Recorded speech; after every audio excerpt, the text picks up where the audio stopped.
I've dedicated 15 years to this organization, maintaining a record as clean as a whistle. Yet my wife filed a real name report accusing me of taking a $2 million bribe. They couldn't find a single cent of illicit funds. Once my innocence was proven, my superior gripped my hand offering a formal apology.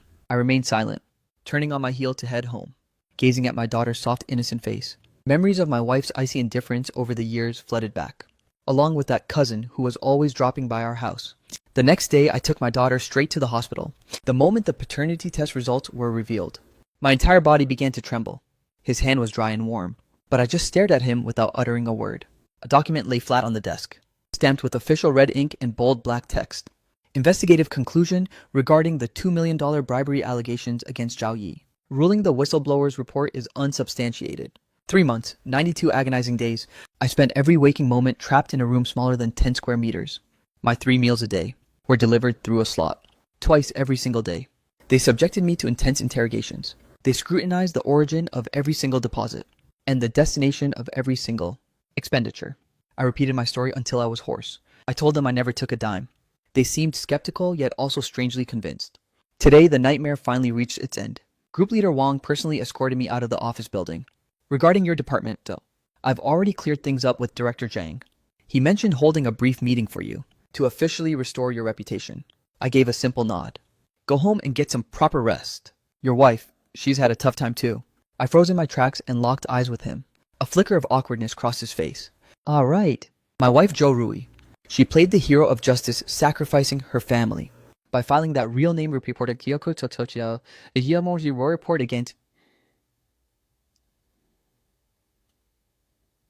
me. She claimed there was a $2 million certificate of deposit hidden in our nightstand. When they pried the secret compartment open, it was completely empty. Nothing. There was absolutely nothing. That's what Zhou Rui claimed. I looked them in the eye and uttered only 3 words. I'm innocent. And now my name is finally cleared. Group leader Wang patted my shoulder before walking away. I stood under the sunlight, the glare making my head swim. My phone suddenly vibrated in my pocket. It was Director Zhang. Zhao Yi, where are you? I'm throwing you a welcome back dinner tonight, to wash away the bad luck. No thanks, I replied. I just really want to go home. There was a brief silence on the other end. Fair enough. Your wife must be anxiously waiting for you. Rest easy. I'll handle everything regarding your work arrangements. I hung up the phone and headed for home. At the workplace where I hadn't made a mistake in 15 years. I had become the hottest topic of gossip because of this. And the home I'd lived in for 12 years, because of this, it felt like I could never truly return. I hailed a cab and blurted out my address. As the car moved, the shadows of the trees outside retreated in a rapid rhythmic blur. My mind was a total blank. Until the taxi finally pulled up downstairs. I paid the fare and stepped out, walking slowly into the hallway. I pulled out my keys and slid them into the lock. The door creaked open. Mommy, higher. Go even higher, though. I swapped my shoes and stepped inside.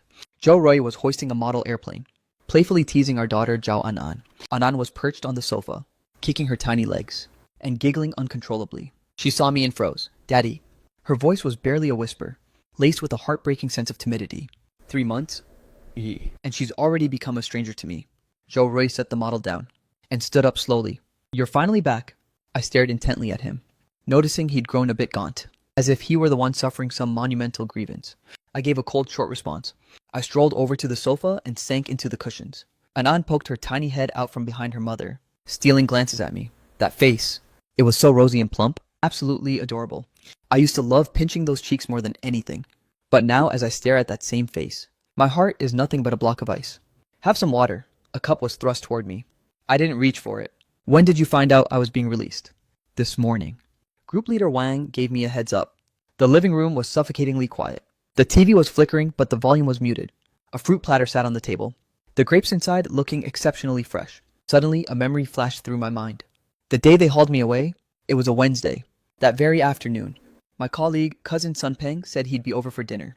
He was my senior back in university, and later we worked in the same system. Our parents were old acquaintances, so our families were tight. That's why Zhou Rui called him cousin. He was a bachelor, who loved hanging around and mooching meals at my place.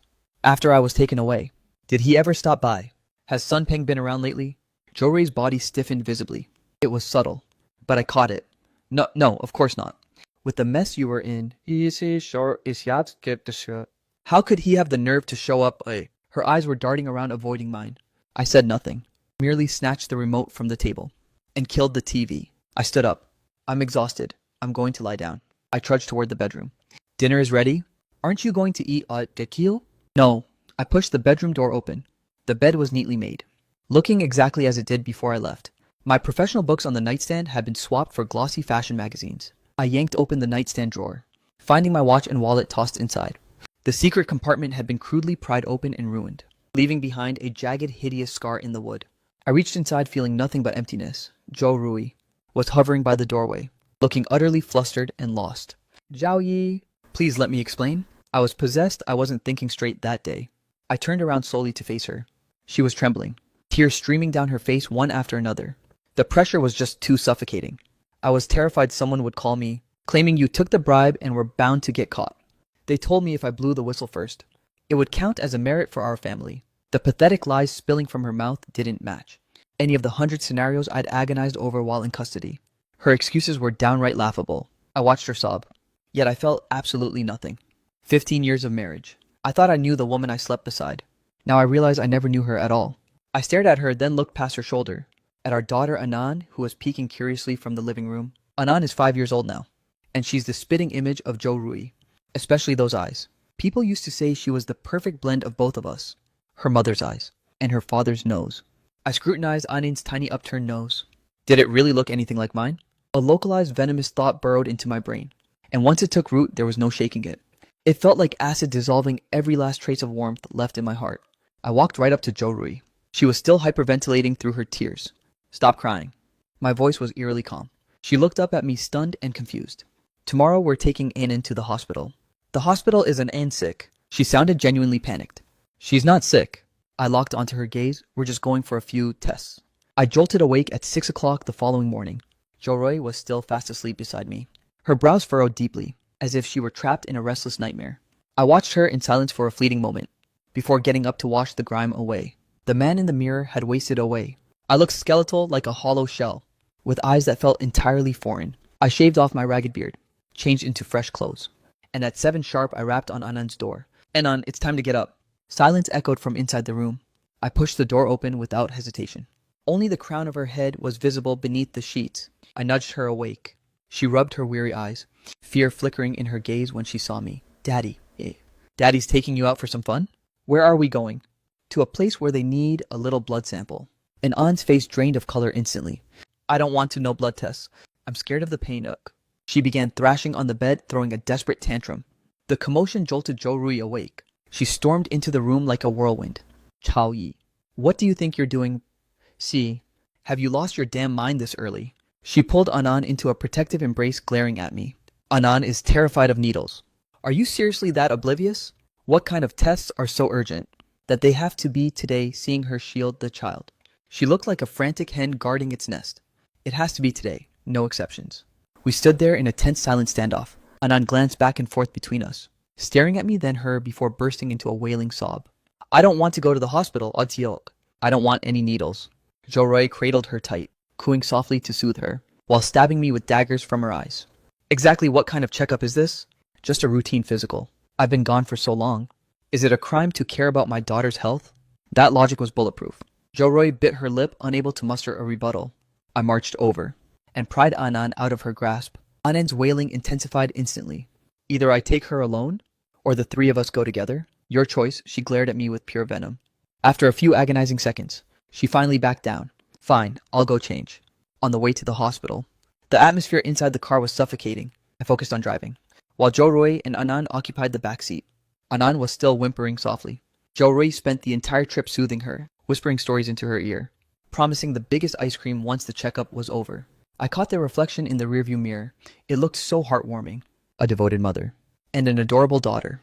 If that dark thought hadn't taken root yesterday, I probably would have softened. I'd feel guilty for being so cold right after my return. But now my heart was nothing but frozen wasteland. Upon arriving at the hospital, I bypassed the usual desks and registered directly at the paternity testing center. The moment Zhou Rui saw the words Forensic Identification Center, her face drained of all color. Zhao Yi Yu, her voice was trembling. I ignored her completely, dragging Anan toward the entrance. I don't want to go in. There are bad people in there, Anan shrieked. Zhou Rui lunged forward, grabbing my arm with a desperate grip. Zhao Yi, what is the meaning of this? Are you actually doubting Anan Inaminate? Her voice wasn't loud, but it was sharp enough to pierce bone. People in the hallway began to stop and stare. I shook off her hand with a violent shrug. Got a guilty conscience. I asked her, my voice chillingly cold. She turned ghost white. You bastard. How could you even think such a thing? Anan is your flesh and blood, your own biological daughter. Just because I blew the whistle on you, you're going to retaliate against me like this, to humiliate me and the child this way.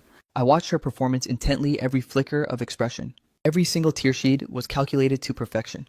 In the past, I would have surrendered immediately, but now the sight only filled me with pure revulsion. We'll know for sure once the test is done. I gripped Anan's hand, refusing to waste another word on her. A nurse approached us. Are you here for the paternity test? Yes, both the adult and child need blood drawn. Anan heard the word blood and began struggling violently. Joe Roy lunged forward, trying to snatch the child away. I used all my strength to keep Anan secured. Take mine first. The needle pierced deep into my arm, and as the blood surged into the collection tube, I didn't feel a shred of pain. Next was Anan. She was held down firmly by two nurses, screaming as if her very heart were being torn out. I hate you, mommy, save me. Joe Roy stood by, sobbing hysterically, and hurling curses at me. Zhao Yi, you're a monster. You are going to regret this. I stared at the vial of blood drawn from Anan's arm, feeling a hollow, numbing void in my chest. Once the samples were taken, and the paperwork was finalized, they told us, the results will be ready in 7 business days. You can collect them in person, or we can mail them to you. I'll collect them myself. I stated firmly, walking out of the center. Joe Roy cradled Anan, who was exhausted from crying, and glared at me like I was her mortal enemy. Zhao Yi, we are officially finished. We'll talk after the results are in. I walked ahead toward the parking lot, and she trailed behind in silence. Once we returned home, she tucked Anan in to rest, before storming into the study. I was already at the computer, scouting for divorce lawyers. You owe me a goddamn explanation. She slammed the door shut with a thunderous bang. She shrieked at me. Why are you doing this? Who has been whispering poison in your ear? Was it Sun Peng? It's so. I was actually blindsided that she was the first to mention Sun Peng.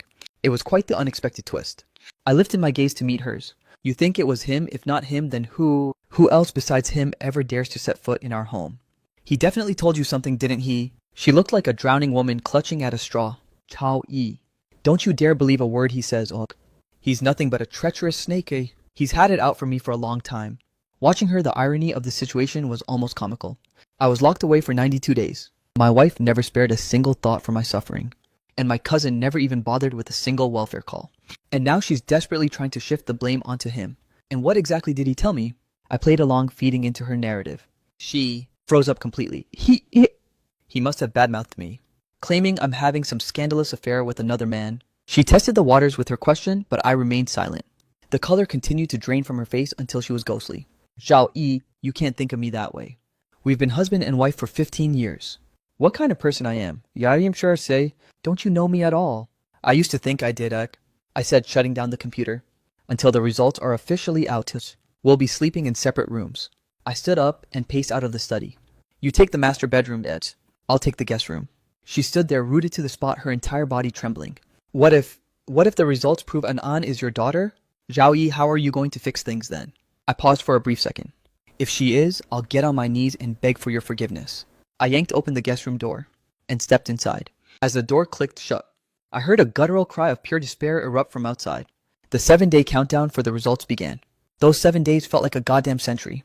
Joe Roy and I were existing under the same roof. Yet we were nothing more than total strangers. Not a single word passed between us. A part-time cook handled our meals now, leaving the moment the food hit the table.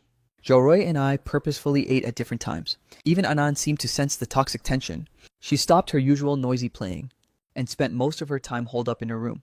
Occasionally, when I'd pass by her door, I could overhear her whispering to her dolls. Mommy and Daddy don't like me anymore. It felt like a jagged needle stabbing my heart, but I didn't stop to comfort her. I spent the bulk of those 7 days locked in the guest room, scouring through every photo album from the last 12 years. I scrutinized every single image frame by frame, watching Anan transform from a tiny infant in swaddling clothes into a strikingly beautiful young girl. I dug up my own childhood photos for a side-by-side comparison. Not a single feature matched. Then I looked at Joe Rui's photos. Anan's eyes, mouth, and face shape were almost carbon copies of hers. Finally, I pulled out photos of Sun Ping. He was my senior from university, and we had dozens of group photos together. I placed Anan's picture right next to Sun Peng's face. That distinctively upturned nose, the exact way the corners of the mouth curled when smiling, They were identical. My heart began to sink into a dark, bottomless void. I started spiraling through memories of every time Sunpeng visited. He always showed up on Friday nights, bearing gifts of expensive fruit or trendy toys, claiming they were all for An.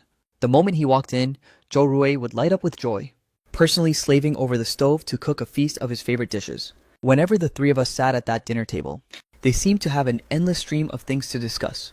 From university nostalgia to the latest office scandals, they never stopped. If I ever tried to interject with a comment, they'd offer a brief dismissive response, before diving right back into their own private world. I used to tell myself I was just being paranoid.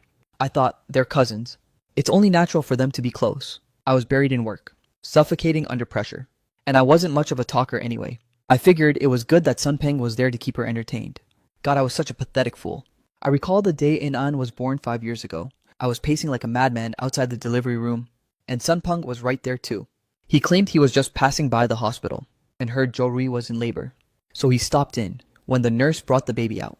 I was the first to lunge forward, with Sunpeng hovering right over my shoulder, as he stared at An in her swaddling clothes. The spark in his eyes was more intense than mine, the actual father. Congratulations, Junior. She's a stunning little girl. As those words left his mouth, his gaze remained fixed on An, never once meeting mine. I even remember coming home early from work once. I opened the door to find Sunpeng and Jo Rui on the sofa. They were leaning in incredibly close to one another. Jo Rui was in tears, and Sunpeng had his arm around her, whispering comfort. The moment they saw me, they jolted apart like they'd been electrocuted. This K-drama is just so heart-wrenching, she sobbed. Yeah, exactly. Women are just so emotional. And I bought it, like a total idiot. I believed them time and time again. That $2 million tip-off? Only those two could have concocted such a venomous scheme. They assumed once I was locked behind bars, I'd never walk free again, my house, my life savings, and my social standing would all naturally fall into their hands. They wouldn't even need to deal with a messy divorce. A convict's wife raising a stepchild, while relying on her cousin for support. What a touching little fairy tale. I packed away every single photograph, grabbed my phone, and called a friend who works as a private eye. I need you to dig into someone for me. Who's Sunpeng? And my wife, Jo Rui. What am I looking for? Their hotel check-in records from 5 years ago until today. Every financial transaction between them. I want everything, no matter how small. Yeezy. Are you absolutely sure? Positive. Understood. I'll have the intel for you in 3 days. After I hung up the phone, a bone-chilling cold washed over my entire body. Day 7, the day the truth would be revealed. I took a leave of absence from work, but as I prepared to head out, Jo Rui blocked the doorway. She was already dressed and ready to go. I'm coming with you. No need. I have to be there. I need to witness the truth. With my own eyes, she was hysterical, acting as if she were certain the outcome would favor her. Perhaps she thought that by acting righteous enough, she could somehow rewrite reality. I didn't bother arguing. The drive was dead silent. At the identification center, I provided my name at the desk. The staff member handed me a manila envelope. It felt incredibly thin, yet it was so heavy I nearly lost my grip. Jo Rui lunged to snatch it, but I dodged her easily. I gripped that envelope, my fingertips turning ice cold. My hands were shaking, completely beyond my control. Jo Rui noticed my trembling. Are you scared now? Zhao Yi, it's not too late to turn back and apologize to us. Do that and I'll act like this never happened. I ignored her entirely. With trembling hands, I ripped the envelope open. There was only a single sheet of paper inside. I pulled it out, my gaze darting straight to the bottom. Identification conclusion. That single line of bold black text felt like a red-hot blade plunging into my retinas. Based on the DNA analysis results, Zhao Yi is excluded as the biological father of Zhao Anan. Excluded, excluded, excluded. Ah! My brain erupted into a deafening roar, turning everything into a total white void. The world fell into a terrifying silence. I couldn't hear whatever Jo Rui was screeching, nor could I feel the beat of my own heart. I stood there like a hollowed-out marionette, staring blankly at that piece of paper. I have no idea how much time passed before Jo Rui's voice finally pierced my ears again. She was practically screaming at the top of her lungs. Impossible. This is absolutely impossible, Thus. This report is a fake. You people forged these results, Imiso. She stormed toward the counter, slamming her palms against the desk, while shrieking at the bewildered staff members. I slowly folded the report with deliberate care, sliding it back into the manila envelope, and tucked it into the inner pocket of my jacket, right against my chest. That spot was supposed to be warm, but that single sheet of paper turned it cold as iron. I turned around to face her. Jo Rui was still causing a scene, acting like a total lunatic. I marched over and clamped my hand onto her arm. Zhao Yi, this is a lie. You have to believe me, there's been a massive mistake. Let's go home. I uttered only 3 words. My voice was eerily calm. So calm it didn't even sound like my own. I dragged her toward the exit. She was no match for my strength. I hauled her all the way out of the hospital and shoved her into the car. I ignited the engine and pulled onto the road. Sitting in the passenger seat, she continued to sob, repeating that it was impossible over and over. Chao Yi, believe me, you're the only man I've ever been with. 6,000 a month, first and last plus deposit. The first time you paid 36,000 up front. Those details were merely a fraction of the intel my private investigator friend had sent over. Every single transaction was laid bare. Zhou Rui's eyes were now filled with nothing but pure terror. She stared at me as if she were looking at a demon. You investigated me. The moment you filed that false report against me, you should have known this day would come. My phone vibrated. I picked it up to check. It was an encrypted file, sent by my friend. The subject line read, "Everything you asked for." I answered the incoming call. Easy, I sent the files. It's enough to bury those two lowlifes for good. Hotel logs, bank transfers, and even screenshots of their private chats. I had someone recover the deleted text they talk about framing you. Take a look for yourself. I appreciate the help. I ended the call, shoving the phone screen toward Zhou Rui to flash the file name. She couldn't make out the specific details, but she definitely understood that title. Her psychological defenses crumbled instantly. 找意的. I'm sorry. Is this uncle eats? She? I was so wrong, please. Oh, just forgive me this once. Let's just go home and forget this, okay? We can't get a divorce. Oh, think about An. She can't grow up without a father. I pulled the paternity report from my inner pocket, unfolding it and thrusting it directly before her eyes. She looked down at the words, reading the line excluding me as An's biological father. Her sobbing stopped abruptly, as if an invisible hand had seized her by the throat. The car fell into a deathly suffocating silence. Right at that moment, a black Audi A6 pulled into the parking lot. It came to a halt just a short distance away. The driver's side door swung open, and Sunpunk stepped out from the vehicle. He was dressed in casual loungewear, clutching several plastic grocery bags in his hands. I could see fresh vegetables and cuts of meat inside.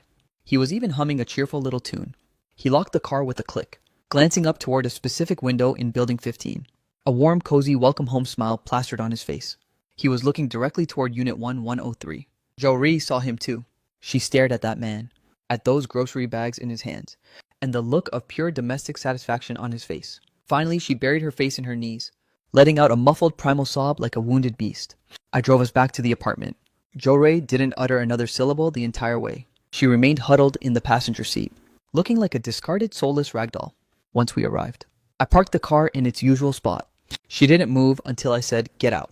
She trailed behind me into the building, into the elevator, and back out onto our floor. I twisted the key and pushed the door open. Anan heard the noise and came racing out from her room. "Mommy!" she cried, lunging toward Zhou Rui. Zhou Rui's entire frame went rigid, and she instinctively flinched away, and then stumbled, catching only thin air, standing rooted to the spot. Her wide eyes were brimming with confusion and hurt. She looked up at Zhou Rui, then glanced tentatively at me, before cautiously retreating back into her bedroom and clicking the door shut. I swapped into my slippers, walked into the living room, and sank into the sofa. "Sit down." Zhou Rui moved like a broken marionette, dropping into the single armchair across from me. I didn't bother heading to the study for my laptop.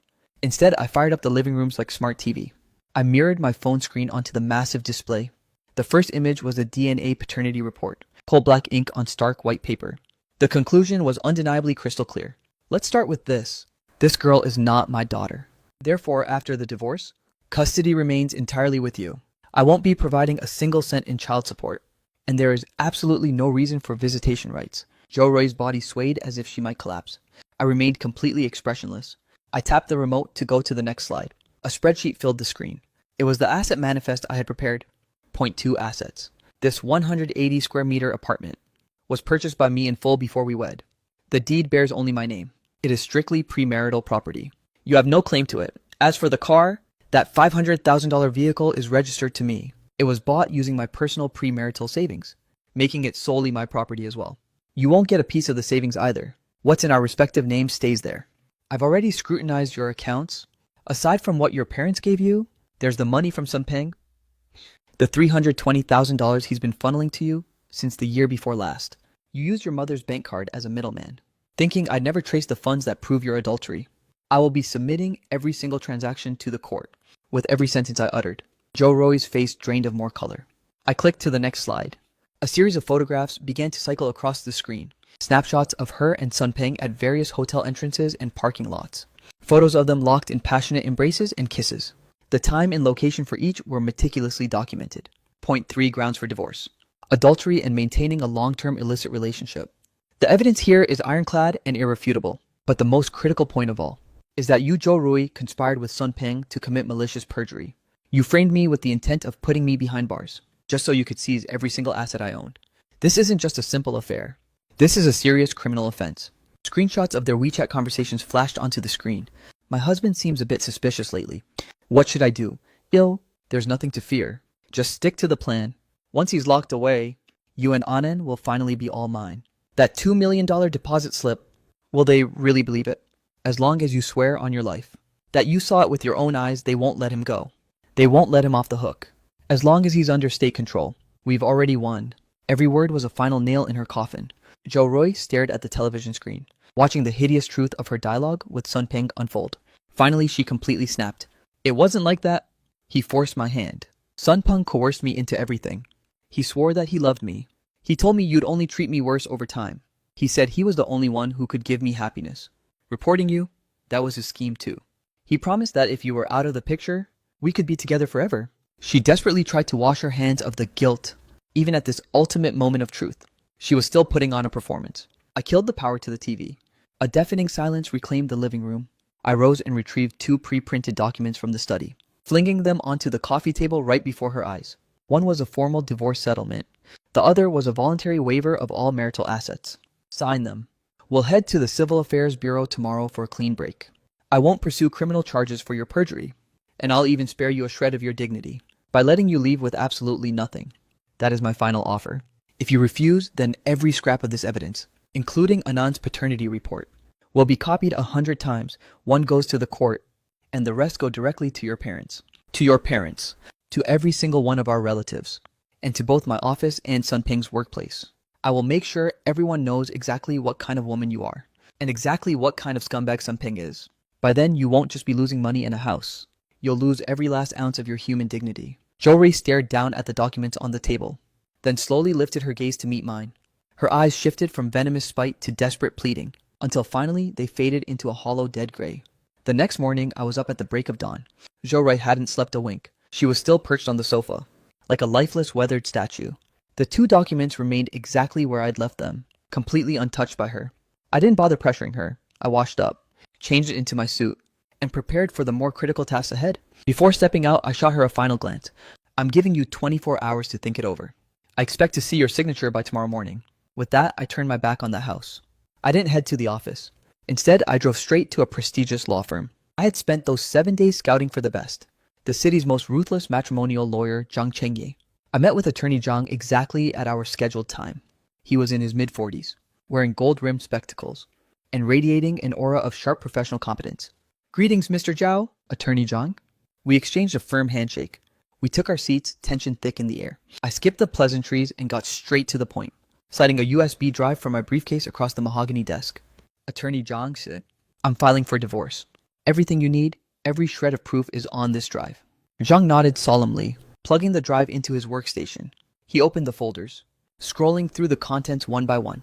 From the DNA results to the exhaustive asset manifest, down to the repulsive photos and incriminating chat logs, his expression shifted from professional calm to a flicker of shock, finally hardening into a look of absolute gravity. He examined every detail with surgical precision, taking a full 30 minutes to absorb the betrayal. Once he finished, he removed his glasses, massaging the bridge of his nose. Mr. Zhao, I'll be blunt with you. I've navigated hundreds of messy divorce cases. But this is the first time I've seen evidence this devastatingly complete. This cache of proof is more than enough to leave your wife defenseless in a court of law. Walking away with nothing isn't just likely, it's guaranteed. Then I'm placing my future in your hands. My demands are non-negotiable. First, I want this marriage dissolved immediately. Second, she doesn't get to touch a single red cent. Third, custody of Anand stays entirely with her. I refuse to have any further connection to that child. That won't be an issue. Legally, since she isn't your biological offspring, you have zero obligations toward her. Regarding assets, your wife is the party at major fault, especially with her calculated attempt to seize your fortune. Your premarital assets are bulletproof, and the division of communal property will swing heavily in your favor. We finalized the retainer fees, and I inked my name on the contract. As I stood up to take my leave, one final burning question crossed my mind. Attorney Zhang, legally speaking, what can I do to the man? Zhang paused, contemplating the weight of the situation. Simple adultery is notoriously difficult. for the legal system to prosecute.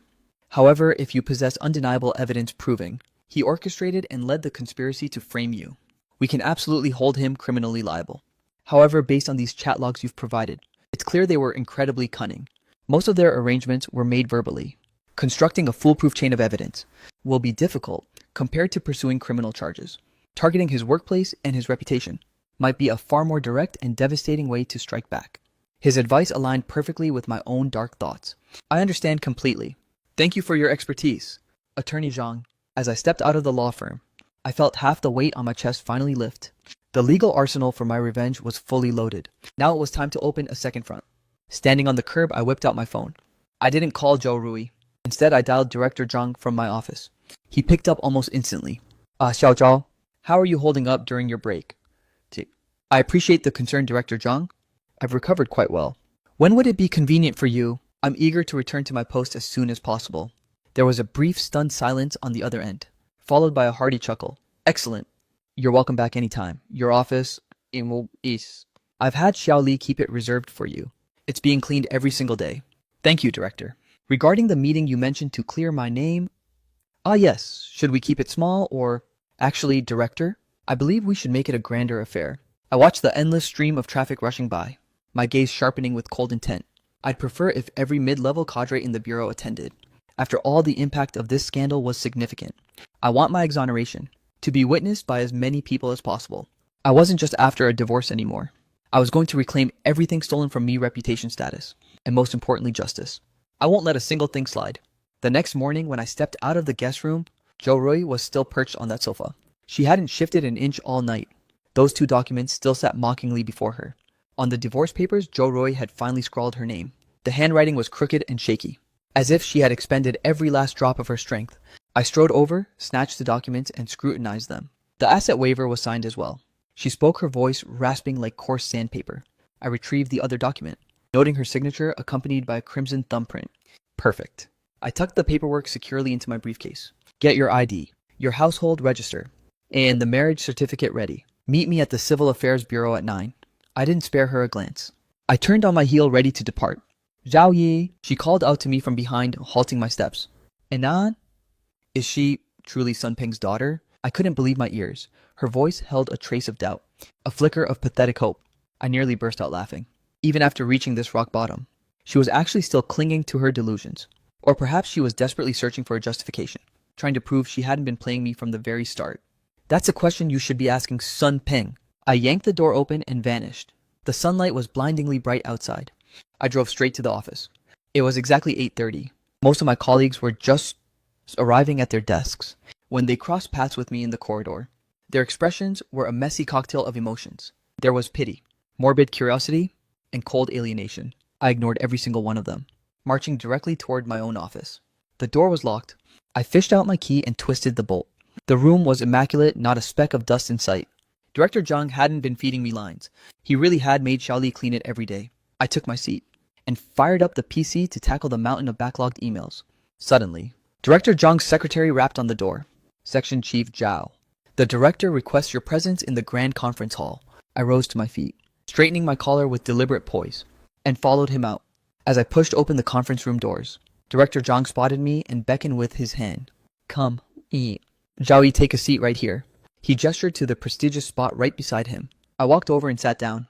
I could feel the weight of countless stares from behind, piercing my back like intense searchlights. In the far corner of the room, I spotted Sun Peng. His head was hung low, not daring to meet my gaze. He looked like a completely different person compared to the day I was hauled away. The meeting commenced. Without any useless small talk, Director Zhang cut straight to the chase. He began with a few brief remarks regarding the absolute necessity of discipline and integrity within our unit. Then his tone shifted sharply. A while ago, an incident occurred within this bureau.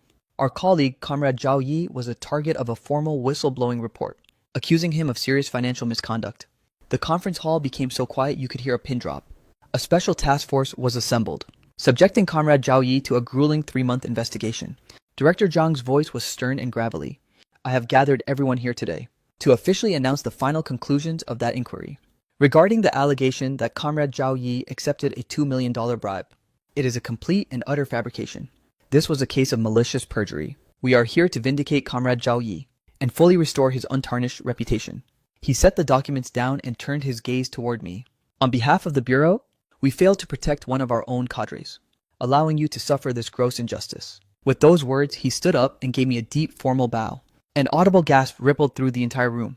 Director, please, this isn't on you or the Bureau. I stood up instantly to support him. Director Zhang straightened up and gripped my hand firmly. You are a good man. He turned back to face the stunned audience. Comrade Zhao Yi is the backbone of our operations.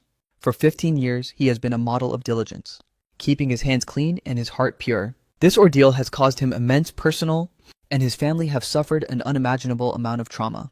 I expect everyone in this bureau to take this as a grave warning. We must steadfastly support and trust our comrades, and never be swayed by malicious rumors. The applause started thin and scattered, but quickly swelled into a thunderous ovation. I sensed the collective gaze of my colleagues all shifting. Pity was being replaced by genuine respect and admiration. At that very moment, my tarnished reputation was polished anew. Director Zhang invited me to say a few words. I stepped up to the microphone, surveying the sea of people below, until my eyes locked onto Sun Ping's deathly pale face. Our gazes collided in mid-air for a fleeting second, and he jerked his head down as if he'd been burned. I gripped the microphone, my voice resonating with absolute clarity and poise. I am deeply grateful for the organization's trust, and for the leadership's unwavering concern. I've done a lot of soul-searching over these past 3 months. As a veteran who has served this unit for 15 years, I have always stood by one simple truth. A straight tree fears no crooked shadow. I put my faith in the organization, and believed the law would eventually grant me justice. Today, that justice has finally been served. I am vindicated, so. But there are things that cannot simply be swept under the rug. My tone turned razor-sharp and cold. Perjury and framing are not just attacks on me personally. They are a direct provocation to our entire cadre, and a blatant desecration of our organizational discipline. As for the shadowy coward lurking in the dark, the one who used such despicable means to destroy a man's life. I paused for dramatic effect, my gaze cutting like a blade, as it swept over Sun Ping once more. He buried his face even lower, his shoulders trembling uncontrollably. I hope the organization investigates this to the very end, showing absolutely no mercy to the culprit. As I finished my piece, the conference hall erupted into a roar of applause. This time, every single clap was laden with genuine conviction. Once the meeting adjourned, the chaos in my world finally reached a peaceful standstill. Walking through the Bureau's corridors, everyone I encountered made it a point to greet me warmly. Welcome back, Section Chief Zhao. You've been through so much, Section Chief.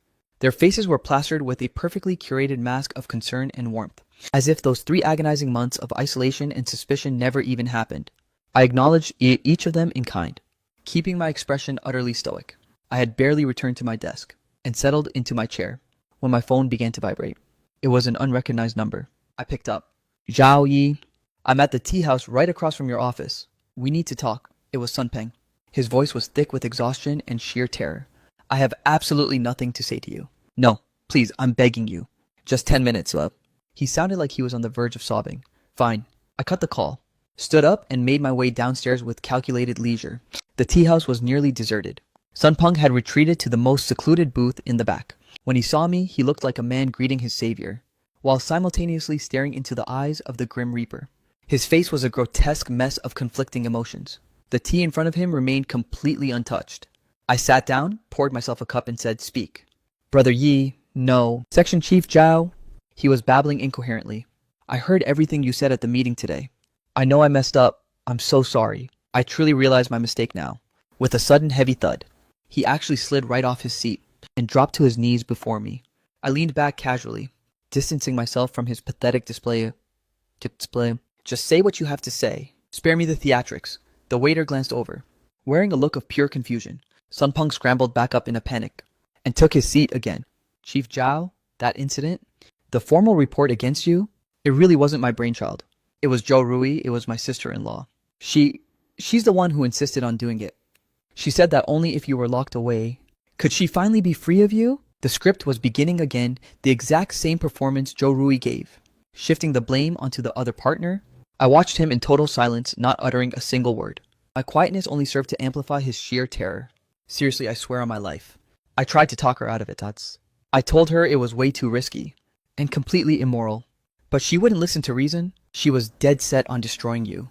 He raised his hand as if making a solemn vow to the heavens. Is that so? I reached into my briefcase and pulled out my smartphone. I didn't even bother unlocking it. I simply turned the standby screen toward him. The wallpaper was a photo I had just specifically set. It was him and Joe Rui right outside that rented apartment, locked in a passionate embrace and kiss. It was a still I'd captured from the video my friend provided. High definition, crystal clear. Sunpung's eyes were pinned to the screen like a deer in headlights. The color drained from his face even faster than it had in the meeting room. His lips quivered, desperately trying to speak, but he couldn't make a sound. Do you want me to show you something else? Maybe your private chat history, like the part where you plotted to frame me, siphoned off my assets, and planned to make your cousin-in-law rot in prison with nothing. Sunpung's entire body began to shake violently. Massive beads of cold sweat poured down from his forehead. Or maybe we should talk about Anan. I dropped the final crushing sledgehammer. You really adore her, don't you? You bought her the most expensive toys every time you visited. You were even more hyped than I was the day she was born. I'm just dying to know. In what capacity exactly were you caring for my daughter? Shut up, just stop. Sunpung finally reached his breaking point. He clutched his head with both hands, letting out a low agonized groan. I'm begging you, don't say another word. I tucked my phone away and took a slow sip of my tea. It had already gone ice cold. Sunpung Sao. We were brothers in that university once. I actually believed you were my true friend, that you were part of my family. My voice was barely a whisper, yet every word struck like a heavy mallet against his soul. You incinerated 15 years of my memories, shattered every ounce of trust I had in family, and attempted to ruin my entire life. Xiao Yi! I'm a monster. What? Worse than a beast, he choked out, lifting his head, his face a chaotic mess of tears. I leaned forward, closing the distance between us, and in a low whisper meant only for our ears, I said, you have two paths now. One, I hand all this evidence to your superiors, filing a false report against a state official. You know exactly what that crime entails. Your downfall will be 100 times more brutal than mine. 2, before the sun rises tomorrow. Isate. Submit your formal resignation to the Bureau. Then write an exhaustive confession. Detail exactly how you conspired with Joe Rui and document every step of your treacherous plan. Write it all down, every disgusting detail. Sign your name to it and hand it over to me. Once those 2 tasks are complete, you can get lost. Get out of this city and never dare to show your face before me again. I leaned back into my chair. Choose. Sunpung slumped into the booth, his face the color of cold ash. He knew he had no choice, compared to total public disgrace and rotting in a prison cell. Vanishing quietly was the only lifeline he had left to grasp. Stepping out of the tea house, I glanced at my watch. It was 8:50 a.m., 10 minutes until our scheduled appointment. I drove toward the Civil Affairs Bureau at a leisurely pace. After parking the car, I walked toward the entrance. Joe Rui was already there waiting. She was draped in a drab gray trench coat, her hair pinned up in a messy, careless bun. She wore no makeup, looking pale and completely haggard. She clutched a small canvas bag, containing every document we needed for today. When she spotted me, her gaze instinctively darted away. She didn't utter a single word. I wasn't in the mood for small talk either. We were like 2 strangers in a queue, walking in one after the other without a glance. We pulled a ticket and waited for our number. The entire ordeal was shrouded in a heavy, dead silence. All around us were couples drifting in and out. Some were beaming with joy, ready to claim their marriage certificates. Others wore expressions of pure misery, there to process the end of their lives together. Our cold silence felt eerily out of place in such a crowd. Finally, our number flashed on the screen. We walked to the counter and took our seats. Are both parties here for a voluntary divorce? Yes. Is the division of assets mutually agreed upon? What about child custody? Everything has been settled. The terms are all specified in the agreement. The clerk picked up our divorce settlement and scanned through it with a practiced eye. When she reached the part where the wife waives all assets, and the clause stating the child is solely the mother's responsibility, with no support from the husband, she looked up at Joe Rui with a look of sheer disbelief. Joe Rui buried her face even deeper into her chest. The clerk didn't push for answers. It wasn't her place to judge another's family drama. Fill these out. We both fell into a muted trance while filling the forms. I filled mine out in a flash. Name, Zhao Yi. Ethnicity, Han. Under the reason for divorce section, I wrote only 2 words. Irreconcilable differences. I granted her that final shred of public dignity.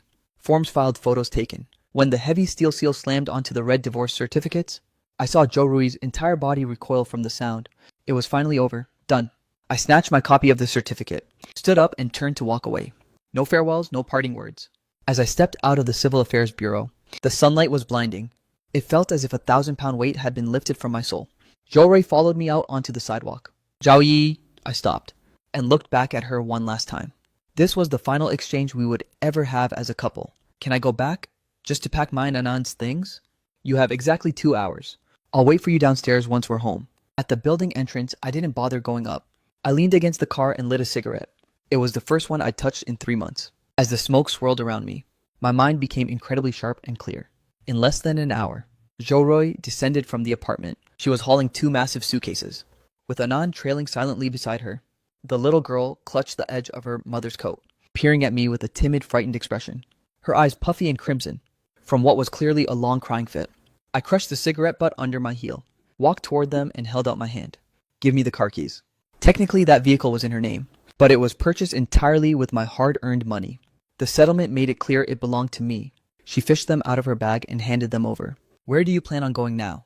Back to my mother's. What about Sun Peng Set in this? He transferred a sum of money to me this morning, and then he blocked me on everything. He said he's leaving the city for good. I felt absolutely nothing in my heart. That was simply the price he had to pay. Good luck with that. I left her with those 4 cold words, yanked the car door open and climbed inside. I fired up the engine, and the car glided out of the residential complex. In the rearview mirror, the mother and daughter grew smaller, until they were nothing more than a blurred speck. The first thing I did upon returning was call a locksmith. Hello, is this the master locksmith? I need to change every lock in the house. Give me the highest level of security available. 30 minutes later, the locksmith arrived at my doorstep, listening to the high-pitched whine of the electric drill and smelling the sharp scent of machine oil. I knew the last lingering trace of anyone else's presence was being purged from my home. After seeing the locksmith out, I stood in the center of the vacant living room. Finally, this space belonged entirely to me again. I shed my jacket and stepped into the study. I poured myself a glass of neat whiskey. My phone suddenly vibrated. A notification for a file transfer popped up. I tapped it open. It was a Word document from Sun Peng titled Confession. I opened the file, absorbing every single word on the screen.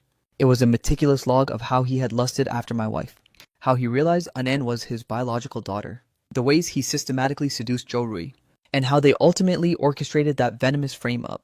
His words were dripping with false sincerity and pathetic newfound regret. I finished reading and clicked Save, dragging the document into an encrypted folder. This was my final ultimate insurance policy. I carried my glass to the window, watching the city lights begin to flicker on below. 1,000 windows lit up in the twilight. The city remained a bustling river of traffic, as if nothing had changed at all. Yet my world had been completely annihilated, only for me to rebuild it with my own 2 hands. I took a slow sip of the spirit. The spicy liquid scorched my throat, with a lingering fiery heat. I had won this war. The victory was clean, and the triumph was absolute. Yet there was no wild euphoria in my chest, only a vast ocean-like stillness. The revenge was complete. Tomorrow the sun would rise as usual, and my new life was only just beginning. The following morning I awoke to a profound absolute silence. No more sounds of Anand's morning tantrums. No more of Jorui's clattering in the kitchen, and no more of the maid's cautious tiptoeing footsteps. The entire 180 square meter apartment felt as empty as a massive hollow echo chamber. I lay there in bed, eyes wide open, staring up at the ceiling, for a very, very long time. The suffocating tension of the vendetta had vanished, but there was no surge of post-victory joy. Instead, a colossal emptiness set in as the dust finally settled. I had taken just half a month to cut through the Gordian knot of my life, severing every rotten root from the past 15 years. Now I stood upon a pristine, cleared-out ruin, freed from the disgusting people and events that once plagued me. But simultaneously, I was left with absolutely nothing. I rolled out of bed to freshen up, then boiled a single bowl of noodles for myself, just a humble bowl of plain Yangchun noodles. I added only a pinch of salt and a few drops of soy sauce. After finishing my meal, I scrubbed the bowl until it was spotless, and tucked it back into the cupboard. Then I reached for my phone, and dialed my mother's number. It rang for an eternity before she finally picked up. Hello, Yeezy? Mom, it's me. Are you alright? Did that meeting at your office happen yet, so? They didn't give you a hard time, did they? On the day I was hauled away, the news had reached my parents like wildfire. The elderly couple was so frantic they nearly collapsed from illness. For 3 months they pulled every string imaginable, pleading with countless people. Yet they weren't even allowed to see my face. I could only imagine the hell they endured just to survive. I'm fine, oh? Mom, it's all in the past now. The Bureau held a meeting yesterday, and Director Zhang personally cleared my name. Thank goodness, thank goodness. You've suffered so much, my child, because of your situation, Tay. Your father's hair has turned half white from worry. A sharp pang of guilt twisted in my chest. Your dad is at the park playing chess. I didn't tell him that you called, fearing he'd get too worked up again. Mom, I have something to tell you. I paused for a heartbeat, carefully organizing my words. Jorei and I got a divorce yesterday. The other end of the line went deathly silent. What did you say, a divorce? But why? Is it because she was the one who reported you? Yeezy, listen to your mother. No grudge between husband and wife should last forever. She might have just been confused for a moment. Mom, I didn't want to break the news about Anan, how she isn't my flesh and blood, and burden them with such a scandal. I feared the shock would be too much for them to handle, in their eyes. Enin was their one and only granddaughter, the absolute apple of their eye for 5 straight years. Exposing the truth to them would simply be too cruel. She had been seeing someone behind my back for a long time. Reporting me was a calculated move they planned together. They wanted me behind bars, just so they could be together. The other end of the line plunged back into a deathly silence. This time I could clearly hear my mother's heavy, ragged breathing. That treacherous woman! How dare she! How did our Zhao family ever wrong her? You treated her with nothing but kindness. How could she commit such a beastly, subhuman act? It's all over now, Mom. The divorce is finalized, and she left with absolutely nothing. From now on, we have 0 ties to that family. But what about Anand, the Sasad? Who does Anand stay with? If she goes with her, that's unacceptable. Anand is a granddaughter of the Zhao family. She can't be raised by a woman like that. Mom, I've already made my final decision on this. You and Dad, just act as if that granddaughter no longer exists. As those words left my lips, my heart felt as though a fist had violently squeezed it. But a sharp, quick cut is better than a lingering ache. My mother fell silent on the other end. She's a perceptive woman. She likely picked up on something in my tone. A deep-seated, unshakable resolve that could not be moved. She didn't press me any further. I understand, Yeezy. Just take care of yourself. Whenever you feel homesick, just come back to us, okay? I will, Mom. I hung up the phone, feeling as though I'd just survived another brutal skirmish. I sat on the sofa for an eternity, until the sunlight finally spilled through the window, casting a faint, deceptive warmth across my face. That afternoon, I returned to the office. Director Zhang summoned me into his private quarters. He personally brewed a pot of tea for me. Tao Yi, have you settled your personal affairs at home? Everything is settled, Director. I appreciate your concern, Director Zhang. He nodded slowly and let out a heavy sigh. Regarding Zhou Rui, sigh. I personally witnessed your wedding ceremony. I never imagined things would escalate to this point. As for Sun Peng, he submitted his resignation yesterday morning, claiming family emergencies required his immediate return to his hometown. Understood. My face remained an emotionless mask. Sun Peng's written confession was locked securely in my drawer. For his sake, he had better stay out of my sight for the rest of his life. Director Zhang studied me, his gaze flickering with a mix of admiration and approval. Zhao Yi, the fact that you've bounced back so rapidly is truly impressive. To endure such a massive injustice, and still maintain this level of cold composure, while handling everything with such tactical grace. To be honest, I find it quite admirable. This entire ordeal was a catastrophic disaster for you, but it served as the ultimate trial by fire. His tone shifted to a more serious note. The city is about to launch a massive smart city initiative, which requires intense coordination across multiple departments. It's a tough nut to crack, a real challenge. I've already recommended you to the higher-ups to lead the charge and assemble a specialized task force. My heart skipped a beat. This wasn't just another project. This was a definitive signal. The unmistakable sign of the organization placing its full bet on me. If you knock this project out of the park, it will be a total game changer for your career advancement. Director Zhang gave me a look heavy with hidden meaning. So what do you say? Do you have the confidence to pull this off, you wussig? I stood up straight and gave Director Zhang a solemn, resolute nod. Count me in. The preparations for the new project were chaotic and endless. I funneled every ounce of my energy into the work. Endless meetings, exhaustive research, drafting complex proposals, and mediating between friction-filled departments. I stayed at the office until the late hours of every night. This relentless grind acted like a potent medicine, leaving me no time to dwell on the toxic wreckage of my past. It also felt as though I'd finally rediscovered my life's true north. Everything seemed to be gradually falling back into place. However, just as I thought I had cut ties with the past for good, a single phone call shattered my newfound tranquility. The caller was my former mother-in-law. Seeing that specific number on the screen, my first instinct was to kill the call immediately. But after a brief hesitation, I picked up. Zhao Yi, you absolute monster. Do you have even a shred of conscience left? The second the call connected, a torrential flood of vitriol and curses came crashing down. Do you have any idea how much you've ruined our Zhou Rui? You divorced her and left her without a single cent. How could your heart be so incredibly cold? She bore you a daughter. She slaved away for you like a beast of burden for years. And this is how you repay her, my former mother-in-law's voice was so shrill it felt like it was piercing my eardrums. I held the phone a few inches away from my head, listening to her rant in total silence, only when she had exhausted her breath and began to gasp for air did I bring the device back to my ear. Are you quite finished? You owe our family an explanation. You must compensate Zhou Rui with the apartment. The car, the savings, you must hand over half. Otherwise we'll raise hell at your office. will expose you for abandoning your wife and child. Is that so? Are you absolutely certain you want to know the why behind my actions? There was a sudden stunned silence on the other end. Isn't it just because she reported you? She only did that for your own good. She was simply manipulated by others. It seems Joe Rui hasn't been entirely honest with you. I walked to the window, watching the city traffic flow below. Then allow me to enlighten you with two simple facts. First, your daughter and her secret lover. A man named Sun Peng meticulously conspired to frame me, with the sole intent of seeing me rot in a prison cell, so they could legally seize every bit of my wealth.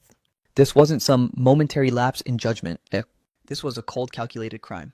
Second, I paused for dramatic effect, pronouncing each word with chilling precision. Your daughter gave birth to another man's child, and let me play the fool for 5 long years. I let the weight of that truth sink in. I spent 5 years raising the granddaughter you love so much, only to find she doesn't share a single drop of Zhao blood. As I finished, the other end of the line fell into a deathly silence. I could vividly imagine that old woman's face right now, wondering exactly what expression she was wearing. Was it pure shock? Was it burning shame, white-hot rage, or cold indifference? A full minute passed in absolute silence, before a sharp clatter echoed through the speaker, the sound of her phone hitting the floor. Then the connection went dead. I stared at the black screen of my phone, letting out a long, cathartic breath. The final lingering ghost capable of haunting my new life had been successfully exorcised. I opened my contacts list, located the groups for my former in-laws, and decisively hit the delete key. Every single name and number associated with them was purged. From now on, our paths diverged forever. We are strangers in this vast world. That evening, I stayed in and prepared a decadent feast for myself. 4 dishes and a soup, everything I used to crave. But that Zhou Rui found too tedious to bother with. The meals she always refused to cook. I uncorked a bottle of fine red wine, poured a generous glass, and sat at my massive dining table, savoring every bite. The house was silent and vast. Yet for the first time, I didn't feel the bite of loneliness. Instead, I felt an unprecedented sense of liberation and ease. I no longer had to accommodate anyone else's whims, nor did I need to mask my true emotions ever again. I was finally just me living for myself. After the meal, I gave the entire apartment a deep, thorough cleaning. Every lingering trace of Zhou Rui and An's existence, every remnant of their lives was bagged up and hauled to the trash. The photo albums, the toys, even their old clothes and shoes. As I tossed the final garbage bag into the bin and straightened my back, I felt an incredible weightless buoyancy. Back inside, I drew a steaming hot bath. Soaking in the tub, I actually began to plot out a total renovation for the place. I'd tear out that gaudy, tasteless decor and replace it with the sleek, minimalist style I'd always wanted. I'll transform Annan's old nursery into my own private study and home gym. As these plans swirled in my mind, a laugh actually escaped my lips. It was the first genuine heartfelt smile I'd cracked in months. Time cascaded past at a breakneck speed. In the blink of an eye, another month had vanished. The Smart City project was advancing flawlessly under my meticulous command. The task force I spearheaded operated with lethal efficiency, delivering results so spectacular that they earned several formal commendations from city officials. My prestige within the bureau surged to unprecedented heights. The way my colleagues looked at me shifted from pity and morbid curiosity to a state of pure, unadulterated respect and awe. The whispers about my messy personal life had finally died out completely. My career became the beating heart of my existence, and I found myself absolutely thriving in this new reality. One afternoon, just as I wrapped up a grueling coordination meeting, the director's secretary summoned me to his office. Stepping through the doors, I instantly sensed a change in the atmosphere. The deputy directors were all present. Zhao Yi, take a seat. Director Zhang gestured toward the chair directly across from him, his face wearing that familiar, deeply significant grin. I had a strong inkling of what was coming, yet I kept my expression perfectly stoic. As I lowered myself into the chair, Comrade Zhao Yi, we've called you here today to announce a formal organizational decision. Following a review by the party committee and city approval, it has been decided to appoint you as the deputy director of this bureau, he said, overseeing all operations and information technology development. As he finished, he led the room in a round of applause. The other deputy directors joined in, their faces plastered with congratulatory smiles. Congratulations. A deputy director at your age, truly impressive, Zhao. Even though I had anticipated this move, when the moment finally materialized, my pulse couldn't help but quicken with a surge of adrenaline. From a framed man on the brink of ruin to a section chief facing total career annihilation in just 2 short months, my life had been a violent, high-stakes roller coaster. I am honored by the organization's trust. Thank you, esteemed leaders. I rose and gave everyone a deep, respectful bow. No grandstanding, no over-the-top speeches. Just a moment of raw, sincere gratitude. The official appointment papers were issued shortly after. My workspace was upgraded from a standard cubicle on the 3rd floor to the prestigious deputy director's suite on the 5th. The office was far more spacious, and much more secluded. Standing before the floor-to-ceiling windows of my new office, I could overlook the sprawling pulse of the entire city. As the horizon widened before me, my state of mind expanded with it. When work ended that evening, I didn't drive straight home like a creature of habit. Instead, I cruised through the city streets without a destination, finally pulling over at a serene riverside park. I stepped out of the car and took a leisurely stroll along the waterfront promenade. The river breeze swept in, carrying a faint misty scent that brushed coolly against my skin. A cruise ship glided across the dark water, leaving a trail of shimmering ripples in its wake. Across the bank stood the city's glowing CBD, a forest of glittering skyscrapers, ablaze with a million lights, tracing a silhouette of the thriving skyline. I found a quiet bench and sat down, taking in the majestic view. Fragments of the past few months flashed through my mind like a film. The sheer shock of being hauled away, the suffocating weight of the interrogations, the absolute mental collapse upon seeing that DNA report, the cold finality of the confrontation, and the hollow void of the divorce leading to my current peace. It all felt like a surreal, distorted fever dream. But now the nightmare was over. The woman I thought would be my life partner was now a total stranger. The child I believed carried my own blood had vanished into the vast ocean of people. That home built on a foundation of betrayal and lies had been leveled by my own hands and rebuilt from the ground up. I had lost so much, yet I had gained something far more precious. A moment of absolute sobering clarity, and a golden ticket to a new beginning. I have no idea what my future holds, or if I'll ever risk building a new family with someone else. I don't have the answers, and frankly, I don't care to look for them. All I know is that from this moment on, I'm going to make my own life spectacular. I pulled out my phone and saw a notification from the project team sent an hour ago. It was the final iteration of the technical blueprint. I tapped the file open and began scouring every detail with laser focus.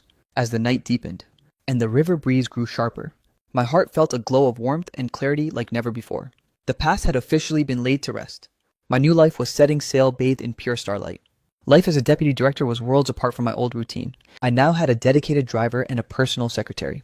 The daily mountain of paperwork was endless, and meetings scaled from local tasks to city-wide strategies. Relentless hustle became the dominant melody of my existence. This high-octane tempo acted like a massive firewall, completely isolating me from the wreckage of my past. I honestly believed my days would continue like this, flowing steadily forward within the powerful current of my work, until my mother's voice crackled through the phone again. "Easy, have you been doing all right lately?" Her tone carried a hint of hesitant caution. Since our last conversation ended on such a sour note, we hadn't spoken for nearly an entire month. "I'm doing great, Mom. The project is on track. How are you and Dad holding up?" "Yep, got." I leaned back in my executive chair, staring out at the vast blue sky. "We're fine, but She hesitated for a moment. "I went grocery shopping yesterday and ran into one of your former neighbors. You remember Auntie Lee, the one living across from Joe Ruiz?" My heart sank slightly, but I remained dead silent. She told me that Joe Rui is living in total misery right now. After she crawled back to her parents, Yesol, the truth about everything came out. They feel like their family honor has been completely trashed. Her father has her locked inside the house, refusing to let her step foot outside, and he curses at her whenever they cross paths. Her mother spends every waking hour in tears, sobbing about what sins they committed. To raise a daughter like her, I listened to the report in silence, my face remaining a total mask of indifference. This was the karma she had rightfully earned. Auntie Lee mentioned, my mother continued. The most heartbreaking part is Anan. The moment I heard that name, my grip on the phone tightened instinctively. That poor child is constantly berated by her grandparents. They call her a burden, a cursed mistake. Jo Rui is too mentally checked out to even care for her. The little girl has wasted away becoming a shadow of herself. She's gone completely silent, just clutching her doll and huddling in the corner all day. Auntie Lee even heard her sobbing in her room a couple of days ago. She was asking her doll if it was because she was a bad girl, that her daddy didn't want her anymore. My mother's voice was now thick with stifled sobs. "Yeezy, I know you despise them now, but the child is completely innocent in all of this. She's only 5 years old. What could she possibly understand? When I think about how vibrant and sweet she used to be." "And now, Mom," I cut her off sharply. My voice was as cold as a block of ice. I rose from my chair, walking toward the window, staring down at the people below who looked as insignificant as ants. That phrase, "Is it because I was bad? So Daddy doesn't want me?" It felt like a white-hot needle, plunging straight into the most vulnerable part of my soul. A sharp, agonizing pain I hadn't felt in a long time. But I couldn't afford to be soft-hearted. I couldn't retreat even a single inch. This conversation ends here. I no longer have any connection to those people. Whether they live or die is of no concern to me. Never mention anything about them to me ever again. Yeezy, if you still consider me your son, then give me your word On the other end of the line, there was a heavy, agonizing silence, followed by a suppressed, weary sigh. I understand. I hung up the phone and stood by the window for an eternity. My mind was flooded with the image of Anand's tear-stained face, that small, confused face full of bewilderment. I truly believed she would be the most precious treasure of my life. I once held her close, taught her how to speak, and took her for walks in the park. I used to hoist her onto my shoulders, listening to her infectious, bubbly giggles. But those warm memories have now transformed into poison like blades, shredding my heart until it's raw and bleeding. I squeezed my eyes shut, taking a sharp, heavy breath. When I finally opened them again, my gaze had returned to its usual state of cold, unwavering resolve. I snatched the project proposal off my desk, forcing myself to lock my focus back onto the dense sea of text and complex charts. The past is dead and buried. I refused to let its ghost haunt my future any longer. The Smart City project was finally entering deep, uncharted waters. The most critical component was the cross-departmental security and integration of citywide data. It was a technical nightmare and an administrative minefield. Our internal tech team's capabilities were hitting a ceiling, making it vital to bring in a top-tier external partner. After several rounds of grueling bidding and rigorous vetting, the undisputed titan of the domestic information security sector, Huanyu Tech, emerged as the successful bidder. 1 week later, the inaugural project kickoff was held in our bureau's conference room. Huanyu Tech's squad was remarkably young and radiated high-octane energy. Leading them was a project director named Su Qing. She looked barely 30, clad in a sharp, impeccably tailored black suit. Her long hair was pulled back into a sleek, professional ponytail, her face accented with subtle makeup, and her eyes were bright, piercing, and incredibly sharp. She didn't waste time on empty pleasantries. After a brief intro, she dove straight into the meat of the meeting, when it was our turn to present our preliminary data architecture concept. My subordinate, Section Chief Lee, spoke with flamboyant confidence. Pardon the interruption, Section Chief Lee, but regarding this bidirectional sandbox data exchange model, we believe it harbors a catastrophic logical flaw. The conference room plunged into a sudden, stunned silence. Director Su, this model was built on international gold standards and has undergone multiple rounds of rigorous validation. It's impossible for there to be an issue. The problem isn't the model itself, but the actual application scenario. You've overlooked the system heterogeneity between various departments, as well as the critical issue of permission decay during data cleansing and standardization. Based on your current design, if a single malicious code bypasses the front-end firewall, it can exploit the specific permission decay vulnerability to spread laterally and infect the network in under 3 minutes, compromising at least 70% of the integrated systems and causing a citywide data blackout. Her speech was rapid fire, yet her logic remained surgical and razor sharp. A barrage of technical jargon and precise statistics left Section Chief Lee utterly speechless, with fine beads of cold sweat forming on his brow. A heavy, awkward tension filled the conference room. Every eye in the room turned toward me, waiting to see how I, the newly appointed deputy director, would handle this blatant challenge to our authority. I watched the confident, focused woman at the whiteboard, feeling no trace of resentment or bruised ego. Instead, a surge of genuine admiration welled up within me. Director Su is absolutely correct. This was indeed a critical blind spot in our planning. Experts should lead where expertise is required. We are eager to hear Huanyu Tech's superior solution. My response instantly diffused the rising tension. Su Ting glanced my way, a flicker of surprise crossing her face, as if she hadn't expected such humility. The rest of the session became her personal masterclass. The solution she proposed was logically airtight and brilliantly conceived, not only patching the security flaws we missed, but significantly streamlining our data processing efficiency. The meeting, originally slated to end at 5, dragged on until 7 p.m. Once the formal session wrapped up, the technical staff immediately broke into subgroups to refine the details based on the new blueprint. Su King and I remained in the room for a final debrief. Director Zhao, I didn't expect you to be so open-minded. In technical matters, the most capable mind must lead. There's no point in using administrative rank to suppress the truth. You're even more impressive than I imagined. The feeling is mutual to organize such a chaotic project so meticulously during the preliminary phase. Director Zhao's management skills are truly admirable. This was the first time our conversation moved beyond cold business into something more personal. Right then, my stomach growled at an inopportune moment. Let me order some takeout. Is pizza all right with you? Perfect. It's on me. Consider it a small token of thanks for Director Zhao's support. So there we were, devouring pizza in a deserted conference room. Swigging cola like a couple of college kids, we covered a massive amount of ground. From the inevitable rise of artificial intelligence to the current bottlenecks strangling the big data industry. I realized her technical expertise was just the tip of the iceberg. Her overall vision was incredibly vast. Exchanging ideas with her was pure intellectual bliss. That night, as I lay in bed, The toxic thoughts of Joe Rui's betrayal finally ceased their circling. Even the memory of Anand's tears didn't haunt me.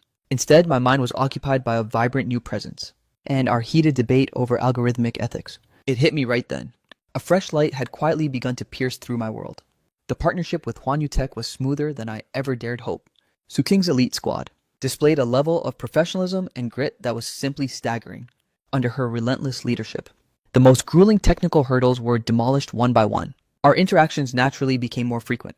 Short daily scrums turned into a ritual, supplemented by deep dive strategic reviews every single week. We pulled all-nighters together to refine blueprints, and occasionally fought tooth and nail over minor technical details. She was brilliant but a total workaholic. I'd often catch her slumped in her chair after a marathon session, massaging her temples with a weary hand. Exhaustion etched across her face. Yet the moment work called, she transformed back into a high-functioning warrior. In her, I saw a rare, untainted passion I hadn't encountered in years. A raw, absolute devotion to her craft. It was magnetic, I couldn't deny it. Still, I maintained a strict, disciplined boundary, keeping our connection purely professional.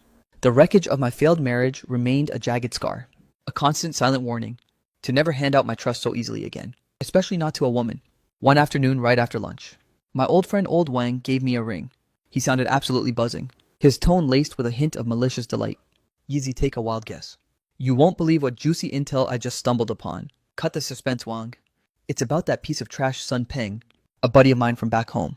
I actually bumped into him a couple of days ago. You won't believe the pathetic state he's in right now. I remained silent, listening intently. That punk's little scheme with your wife. It had nothing to do with some grand romance. He was gambling on futures trading, and ended up drowning in a massive mountain of debt. He was running like a rat, hiding from everyone. What he was really after was your hard-earned cash, your property and your assets. He used his relationship with Joe Rui as a mere springboard, treating that foolish woman like a disposable pawn. All that talk about the child is mine and let's build a life together. Pure, unadulterated lies to manipulate her.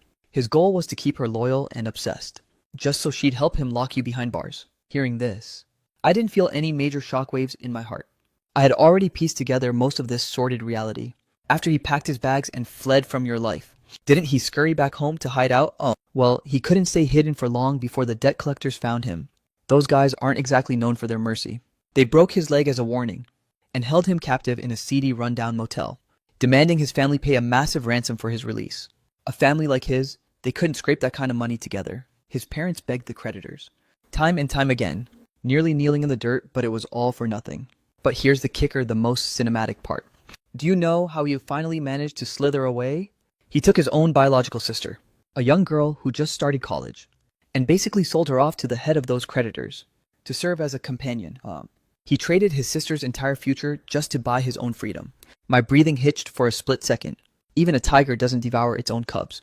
I always knew Sun Peng was greedy and venomous, but I never imagined his humanity had withered to such a degree. For his own skin, he was willing to sacrifice every last thing, including the happiness and dignity of his own blood. And Joe Roy fell for that kind of man. For a monster like that, she utterly demolished our home, and she utterly demolished her own future in the process. How profoundly pathetic and absurdly laughable. Yeezy, are you still there? My buddy just sent me a snapshot. Do you want to see it? Send it over. A moment later, my phone buzzed in my palm. I tapped the image open. The photo was captured at a chaotic, grimy train station. Sun Peng was decked out in a cheap, ragged tracksuit, one leg encased in a bulky plaster cast, as he leaned heavily on a crutch.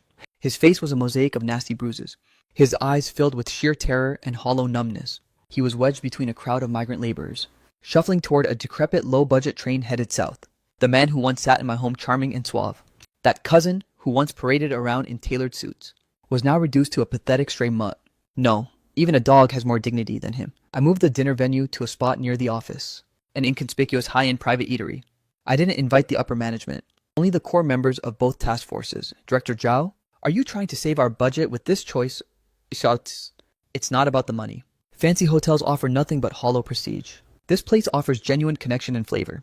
Our teams have been in the trenches together for so long. We're practically family now. There's no need for that corporate theater. My words instantly ignited the atmosphere. Huan Yutek's young engineers finally shed their stiff reserve. Su King was seated right beside me. She had ditched her rigid professional suit today for a soft cream-colored cashmere sweater. Her hair cascaded loosely over her shoulders, stripping away her sharp corporate edge, and replacing it with a gentle, sophisticated grace. Director Zhao, this toast is for you. You're the most unconventional client I've ever worked with. Unconventional in what way? You don't act like a boss. You act like a brother in arms. With that, she tilted her head back and downed the drink. Her tolerance for alcohol was far beyond what I expected. Halfway through the dinner, the alcohol had begun to take hold of everyone. The conversation drifted away from deadlines and into our real lives. Director Zhao, since you're so young and successful, your wife must be an absolute beauty, right? The moment the words left his mouth, the atmosphere at the table instantly froze solid. My secretary Xiaoli turned pale and was about to snap a reprimand, but I raised my hand to silence him. I grabbed the bottle and poured myself a brimming glass of wine, then slowly stood up. I don't have a partner. I've actually just recently finalized my divorce. The entire room was stunned into silence. The engineer who asked the question looked utterly petrified. But it doesn't matter. It's all in the past now. With that, I downed the entire glass in one defiant gulp. Suking had been watching me in total silence the whole time. There was no prying curiosity in her gaze, nor was there any patronizing pity. Only a faint knowing and tranquil understanding. Once the dinner party wrapped up, everyone went their separate ways. Suking had clearly indulged in quite a bit of wine. A soft crimson flush dusted her cheeks, and her steps were slightly unsteady. Let me drive you home. There's no need to trouble you, Director Zhao. I can just hail a cab myself. Get in the car. My tone left absolutely no room for debate. She glanced at me for a beat, and didn't push back any further. She pulled the door open, and slid into the passenger seat. The car was filled with a quiet stillness. I turned on the stereo, letting some soothing instrumental music fill the space. Suddenly she spoke up, shattering the silence. I hadn't expected her to be so blunt with her questions.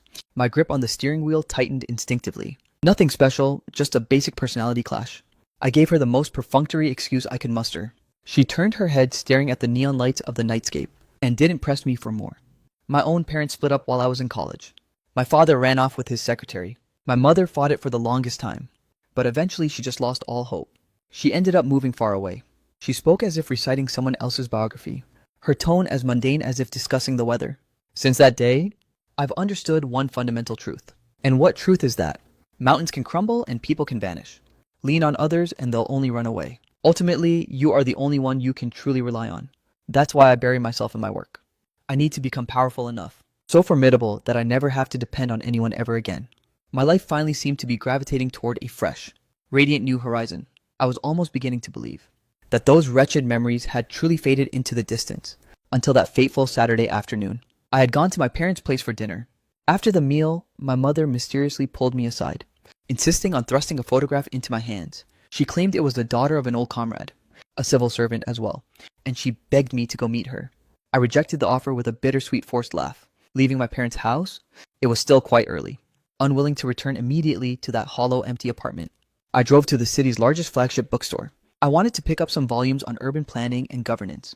The store was bustling with people, yet enveloped in a tranquil, scholarly atmosphere. I lost myself in the simple joy of browsing the shelves, feeling remarkably at peace. Just as I was heading to the counter with a stack of heavy books, I cut through the children's literature section, and a figure both hauntingly familiar and strangely foreign collided with my field of vision without warning. It was Jo Rui.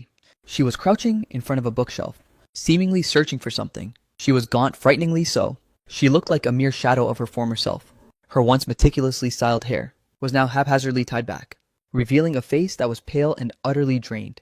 She was draped in a faded, worn-out jacket, with zero trace of her former pampered high-maintenance aura. My gaze drifted away from her, and landed on the person beside her. A tiny fragile figure, clutching a tattered doll with a broken arm, sat in silence upon the cold floor. It was An. She had withered away. The rosy glow of her cheeks had vanished, replaced by a sickly, sallow complexion. Those eyes, once bright and sparkling like dark jewels, now looked as if they were veiled in thick dust, hollow and devoid of life. She just sat there with haunting stillness, neither crying nor making a sound, like a discarded doll forgotten by the entire world. In that heartbeat, my heart felt as if an invisible hand had violently seized it, crushing the very pulse out of my chest. The warnings my mother whispered, the bleak scenes Auntie Lee described, they all coalesced into a jagged, razor-sharp blade, methodically flaying my nerves raw. I instinctively recoiled, taking a step back, to conceal myself behind a towering bookshelf. I watched them, feeling as though the very air had been sucked from the room. Jorei finally located a book, a flimsy, discounted collection of fairy tales. She stood up and gave Anan a gentle tug. Ananti. It's time to head home. Her voice was exhausted, strained, and raspy. Anan didn't budge. She merely tilted her head up, staring at her mother with a blank, vacant gaze. Joe let out a heavy sigh and leaned down to scoop her up. In that exact moment, An's eyes drifted past Joe shoulder, piercing through the narrow gap between the shelves until they locked onto me. Our gazes collided in midair.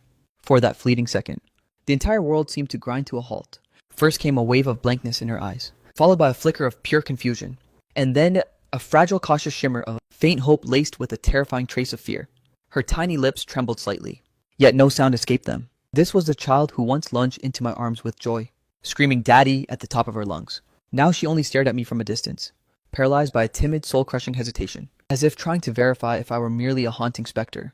Joe instantly sensed her daughter's strange behavior. She followed Anan's transfixed gaze and turned her head, locking eyes with me. Her face turned a ghostly skeletal white in an instant. Terror, shame, and absolute humiliation. A chaotic storm of emotions clashed across her features, like a cornered animal sensing a predator. She scooped Anan up in a frantic blur, using the child's small body to shield her own disgraced face, before fleeing the scene in a desperate, panicked retreat. She stumbled and recoiled through the crowded aisles, vanishing through the bookstore exit like a shadow. I stood rooted to the spot, paralyzed and motionless. The stack of heavy technical volumes in my arms suddenly felt as weightless as ash. My hands were trembling uncontrollably. My heart was screaming in agony. It wasn't for Joe that woman wasn't worth a single ounce of my emotional energy anymore. It was entirely for that innocent, broken child. Sukinga was at the podium reporting the latest tech milestones, frequently casting glances in my direction to solicit my executive input. Each time I offered nothing but a hollow, distracted grunt, or a perfunctory, "I'll leave it to your judgment." My erratic, uncharacteristic behavior was glaringly obvious to everyone in the room. As the meeting finally adjourned, Suking didn't rush out with the others. She approached my desk and placed a steaming cup of coffee before me. "You're completely off your game today. Did something happen to rattle you?" I took a slow, deliberate sip of the coffee. It was incredibly bitter. "It's nothing. I just didn't catch much sleep last night." Suking scrutinized me with a piercing, knowing look, choosing not to dismantle my obvious lie. "If there's a bottleneck with the project, reach out to me at any time. But if the issue is personal, I expect you to recalibrate your focus immediately. I need a partner who is 100% mentally present." Her words were brutally direct, bordering on cold and clinical. Yet for some inexplicable reason, her bluntness actually made me feel a sense of relief. Compared to fragile sympathy and tiptoeing comfort, I craved this brand of cold rational awakening. "I understand." I gave a sharp nod. Throughout that day, I forced every ounce of my stamina into my work. I dissected a mountain of bureaucratic documents, untangled a three-way departmental dispute, and conducted a field inspection of the server facility's progress. I used the grind to lobotomize my own racing thoughts. But the moment the world fell silent on An, that haunting look would resurface with agonizing clarity. Late that night, I was still grinding away in the office, cross-referencing the final technical manifesto. A soft rhythmic knock echoed against the door. I looked up to see Suching stepping into the room. She hadn't clocked out either, still at it, like, almost done, just the final document. She didn't say another word. She simply took the seat directly across from me, flipped open her own laptop, and began silently plowing through her own tasks. Neither of us uttered a syllable to disturb the other. The only sound was the crisp, rapid clicking of keyboards. This wordless companionship, surprisingly, allowed my restless heart to finally find a strange anchor. An hour later, I had finally cleared my entire plate. I slammed the laptop shut and exhaled a long kangxie, a long, heavy breath of catharsis. "Let's go. I'll drop you off." "All right." On the drive back, that same soothing instrumental melody drifted through the car. As we idled at a red light at a major intersection, as if possessed by some impulse, I finally spoke. "I ran into my ex-wife and that child yesterday." The moment the words escaped my lips, I was startled by my own sudden vulnerability. I thought I'd carry these secrets to my grave. Suking turned her head, observing me in silence. No shock, no prying questions. She was the ultimate patient listener. "She's doing terrible." The child is even worse." I saw the way she looked at me. I can't even finish the sentence. That agonizing cocktail of lingering guilt, heartbreak, and sheer powerlessness made my throat tighten into a knot. The crimson light flickered to emerald green. I accelerated, pushing the car further into the night. "You feel like you failed that child, don't you?" I honestly don't know anymore. Logically, I know she isn't my flesh and blood. I'm not the architect of her tragedy. But emotionally, I can't just erase 5 years of being her father. Zhao Yi, you aren't some flawless saint. You're just a man. And being human means having scars, having a soft heart and feeling the sting of pain. There is no shame in that. I used to despise my father with every fiber of my being. I blamed him for obliterating my home and shattering my mother's entire life. I swore an oath never to grant him forgiveness until the year before last when a terminal illness struck him. That woman drained his bank accounts and vanished. He was left completely isolated in a hospital bed. When I went to see him, seeing how withered and fragile he had become, I realized the hatred had just evaporated. I didn't hate him anymore. I just felt a deep, profound pity. There are some realities we are powerless to alter, and some people we are destined to let down. The only thing left for us to do is accept the wreckage and keep moving toward the horizon. Her words acted like a soothing balm, slowly smoothing out the jagged creases of my soul. She was right, I can't rewrite the past, nor can I pay the price for someone else's sins. All I can do is protect my own integrity and carve out a new path for my future. The car pulled up to the curb beneath her apartment. This time, she didn't immediately unbuckle her seatbelt. A long, heavy silence filled the cabin. Chao Yi, if you truly can't turn your back on that child, maybe there is something you can actually do. Like what? I don't have all the answers, but don't do it as her father. Do it as a mentor who once genuinely cared for her. For instance, you could anonymously fund her education, or perhaps find another channel to uplift her quality of life, just so she knows this cruel world hasn't totally abandoned her. Of course, that's merely my perspective. How you choose to proceed depends entirely on the dictates of your own heart. She offered a gentle smile before stepping out. Good night, watching her silhouette disappear into the building. I sat in the car for an eternity before starting the engine. Suxing's words had finally cracked a window in my soul. A window leading toward true liberation, and a long overdue reconciliation with myself. Maybe I really can make a difference. Not for Zhou Rui, nor for that wretched, mistake-ridden past, but strictly for the sake of that child. The little girl who called me daddy for 5 years. I wanted her to see a flicker of light in her darkening world. I grabbed my phone and dialed my PI friend, Old Wang. Old Wang, I need a favor. The call connected as the city fell silent. In the dead of night, his voice was thick with drowsiness. But he snapped awake the moment he recognized me. Yeezy, it's incredibly late. Did something go sideways? No, I just need you to handle something for me. I leaned back into the leather of my office chair, staring at the city's glittering skyline. My tone was more composed than it had ever been. I want to anonymously sponsor a child. The line went dead quiet for a beat. Old Wang was a sharp man. It didn't take him long to deduce exactly who I was talking about. Are you absolutely sure about this, Soul? He asked with uncharacteristic gravity. I'm certain. I looked down at my own palms. Those hands had cradled that child countless times. Yet now they could only help her from the shadows. I refused to let her life be pulverized by the sins of adults. I get where you're coming from, Old Wang muttered thoughtfully. But we can't just hand over raw cash. Not with them. Zhou Rui's family are nothing but greedy scavengers. The second they smell money, not a single cent will actually reach that girl. They'll just use it to plug their own bottomless pits. That's exactly what I was worried about. That's why I'm reaching out to you. You have the right connections. Help me draft a foolproof strategy. Old Wang lapsed into a long silence on the other end. There is a way, he said. We can establish a dedicated educational trust fund and hire a reputable law firm to execute it. This capital will remain entirely independent from that family, overseen strictly by legal counsel. The sole beneficiary will be the child Zhao Anan. The use of funds will be strictly limited to her schooling, medical care, and basic living necessities. This proposal was music to my ears. For instance, tuition fees and extracurricular costs can be wired directly to schools and institutions by the firm. Medical bills will be reimbursed based on hospital receipts. Living expenses can be labeled as a compassionate community grant, distributed through social workers or her school teachers, in the form of tangible goods. Things like clothing, food, and school supplies can be handed directly to the child. This ensures with maximum certainty that every cent is spent exclusively on her well-being. Old Wang's logic was meticulous and thorough, instantly dissolving all of my lingering anxieties. This plan is perfect. I added, the beneficiary's legal guardian, meaning Zhou Rui, will have the right to be informed, but absolutely zero power to touch the money. Furthermore, make her sign an ironclad agreement. If the child suffers abuse or her basic needs aren't met, the trust reserves the legal right to challenge her custody. Call it my own personal agenda. I'm providing the funds so they take proper care of her. If they fail, I won't hesitate to use the law to make them pay a devastating price. Consider it done. We can bake all of that into the trust agreement. Old Wang agreed without a moment's hesitation.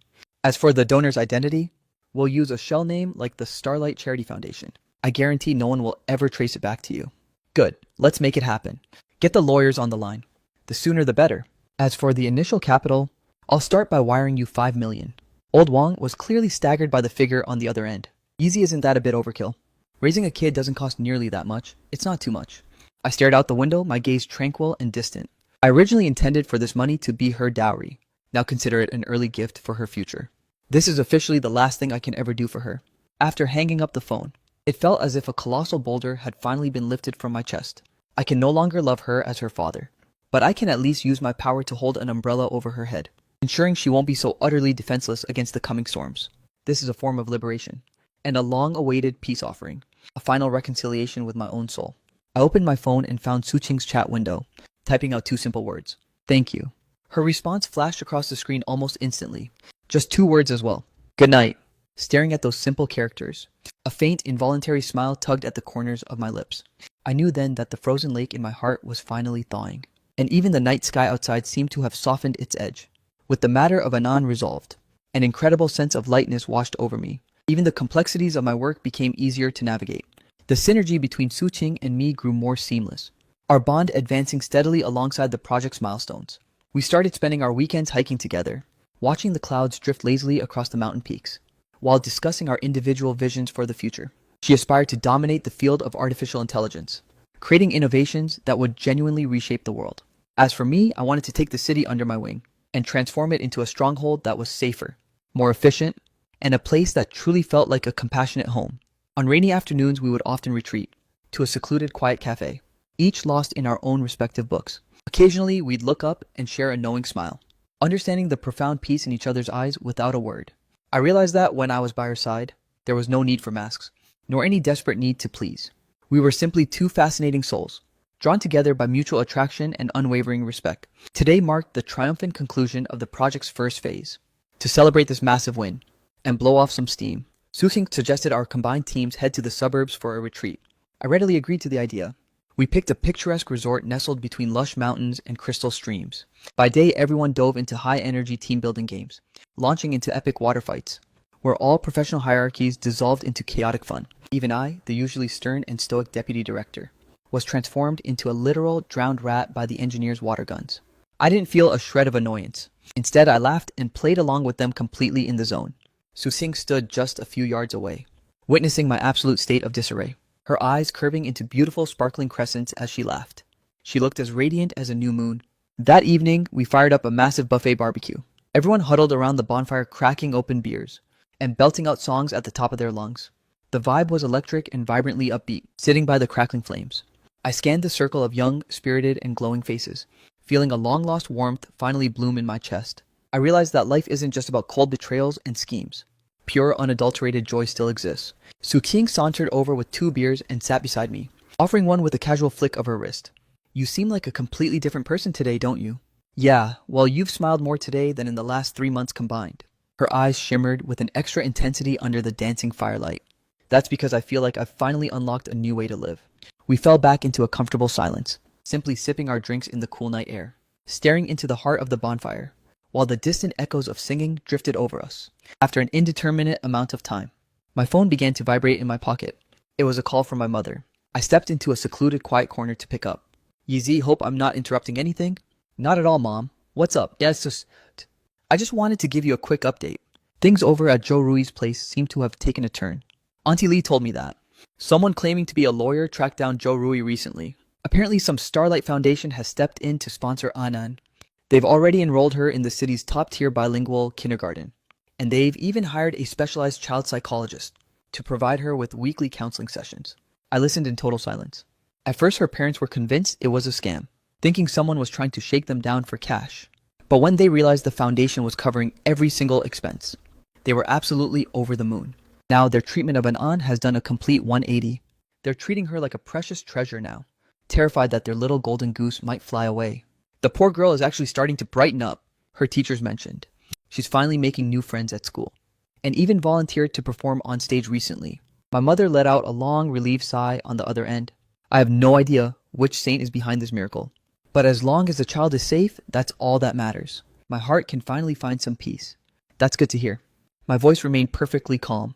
After hanging up, I looked up at the stars blazing bright and dense, shimmering exactly like Anan's eyes used to. I felt the final lingering shadow in the depths of my soul vanish. I turned and strolled back toward the warmth of the fire. Suqing was still there waiting. Is everything settled at home? Yeah, everything's finally settled. I gazed into her eyes, finding a brilliant, sprawling galaxy hidden within them. A sudden powerful impulse hit me. I wanted to pull her into my arms right then and there. But I held back, Some moments deserve a more perfect timing, and I knew with absolute certainty that moment was close. After over a year of grueling, relentless warfare in the trenches, the Smart City project finally reached its grand premiere. The municipal government threw a massive press conference to celebrate. As the lead director of the entire operation, I stood center stage under the blinding spotlights, presenting to media outlets and guests from across the nation. This was the culmination of countless souls' blood, sweat, and tears. I caught Director Zhang's gratified expression in the crowd, and saw my colleagues beaming with a shared sense of glory. And there, sitting in the very front row, was Su Qing. Her focus was locked entirely on me, her gaze shimmering with admiration, with pure pride, and a profound affection that only I could truly decipher.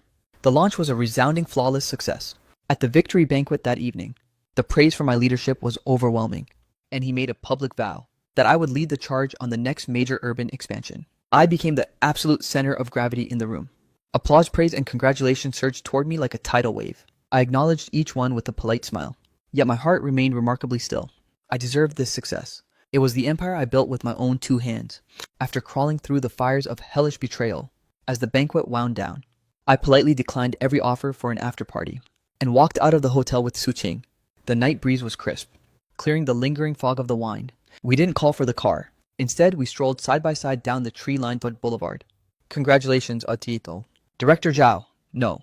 I suppose I should call you our grand hero now.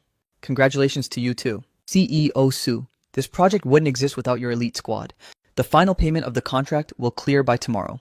Furthermore, as for the bonuses for your entire team, I'm personally doubling them out of my own pocket. Director Zhao, you certainly have a grand style. We kept walking and talking, the atmosphere effortlessly light and pleasant. Just as we were approaching the parking lot, a gaunt, frail figure suddenly lunged from the shadows and blocked our path. It was Zhou Rui. She was draped in ill-fitting, tattered rags, her face a sickly, deathly shade of pale. Her eyes were locked onto mine, burning with a mix of despair and a wild, desperate madness. Su Qing instinctively stepped closer to me, her gaze turning sharp and guarded. I gently patted her hand, to signal that she was safe. Then I looked at Zhou Rui. What do you want, you? My voice was as freezing as midwinter ice. Zhao Yi. Zhou Rui's voice was agonizingly raspy. She darted a glance at Su Qing standing beside me, a flicker of pure envy and resentment crossing her features. But she quickly shifted her focus back to me, pleading with everything she had. Lend me some money. No, just give me some money, please. Why? Because An is sick. She's deathly ill. The surgeons insist she needs a transplant. A fortune beyond our wildest dreams. My family is completely bled dry. We're penniless. That measly settlement you gave me, my parents snatched it, to pay off my brother's degenerate gambling debts. Zhao Yi, I'm begging you on my hands and knees, for the sake of the life we once shared as husband and wife. For the 5 years Anan spent calling you daddy, please, you have to save her. She's an innocent soul. She made a move to drop to her knees as she wailed. I watched her amateurish, pathetic performance, without feeling even a ripple of emotion. The legal overseer of the Starlight Trust sends me a detailed briefing on Anan every single week. I know for a fact that the child is thriving healthy, and genuinely happy. Every syllable dripping from Zhou Rui's mouth was a lie. She likely saw my recent triumphs plastered all over the news, witnessed a woman as brilliant as Su Qing by my side, and she just couldn't stomach it. She was consumed by envy. She wanted to use that child as her final bargaining chip, to squeeze one last drop of profit out of me. Or perhaps she simply wanted to sabotage my new life. In my past life, I might have exploded in a fit of righteous fury, mercilessly exposing her web of deceit, and dragging her through the mud. But now looking at this creature twisted by jealousy, and hollowed out by her own insatiable greed, I only found her profoundly pathetic. Zhou Rui, I've made myself crystal clear. There is absolutely nothing left between us. As for Anan's medical welfare, I finalized those arrangements a long time ago. The Starlight Foundation's lead counsel, Mr. Wang, should have already delivered the medical coverage papers to you. Anan is covered by a premium lifelong medical insurance policy. Regardless of the illness or the cost, every cent will be fully covered by the foundation. All you have to do is take her to the designated clinic. You won't even need to pick up a pen. I stared into her eyes, which were bulging with shock, and added with cold, deliberate precision. You didn't track me down today for the child's sake. You used her as a front to extort another payout. Let me be blunt. It's never going to happen. From the very second you filed those malicious false charges, you should have realized the ultimate price. You won't ever squeeze another single cent out of me. If you actually care about that girl's well-being, then shut up and use the resources the foundation provides to raise her with some shred of decency. But if you dare to use her as a pawn again, or entertain any more of your delusional schemes, I have 1,000 ways to strip you of your custody. My words were like a barrage of freezing blades, utterly severing her final connection to her greed. She collapsed onto the pavement, her face a mask of ash, unable to choke out even a single syllable. I didn't grant her another glance. I turned my back on the wreckage, and naturally interlaced my fingers with Su Qing's. Her hand was radiating warmth, and she squeezed back firmly, offering me a smile of pure, unwavering reassurance.